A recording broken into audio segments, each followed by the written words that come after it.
অচিন্ত্য কুমার সেনগুপ্ত শ্রী শ্রী মা সম্পর্কে বলতে গিয়ে বলছেন, একজন সন্ন্যাসীর স্ত্রী আছেন বৈভবহীনার দেশে, ভালো মানুষটির মতো মুখ খুঁজে অশ্রুকণ্ঠী হয়ে।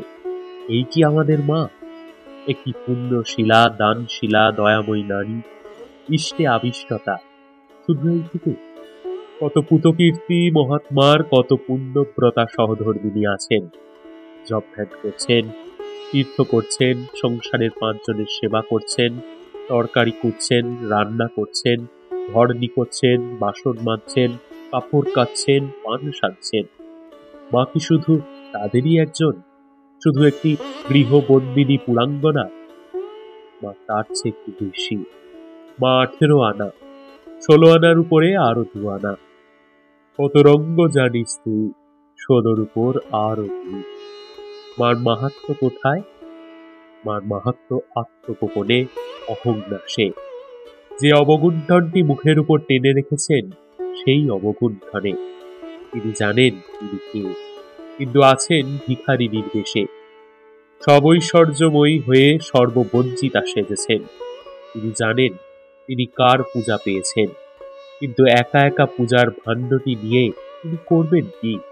সেই ভাণ্ড থেকে জনে জনে বিতরণ করছেন ভালোবাসার শান্তির জল। ঐশ্বর্যের কি যন্ত্রণা, না দেখাতে পারলে আরো যন্ত্রণা। যে আঙুলে আংটি আছে, সে আঙুলই আস্ফালন করে। দাঁতে সোনা বাঁধানো থাকলে বারে বারে হাসতে হয় দাঁত দেখিয়ে। আর যার কিনা রাজ্য জোড়া সম্পদ, তিনি আছেন বনবাসে। ক্ষিতীশ মুকুট লক্ষ্মী হয়ে মুকুট বিসর্জন দিয়েছেন। তার জন্য লোভ নেই, ক্ষোভ নেই। কৃষ্ণপ্রীতি মানেই তো তৃষ্ণা ত্যাগ। আছেন তাই মূর্তিমতী তুষ্টি হয়ে, তৃপ্তি হয়ে, সর্বশ্রীরূপ ধারিণী হয়ে। এমনকি কখন যে ভাব সমাধি হয় তাও জানতে দেন না।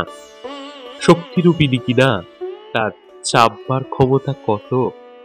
প্রেমানন্দ বলছেন, ঠাকুর চেষ্টা করেও পারতেন না, বাইরে বেরিয়ে পড়ত। মা ঠাকুরানের ভাব সমাধি হচ্ছে, কিন্তু কাউকে কি জানতে দেন?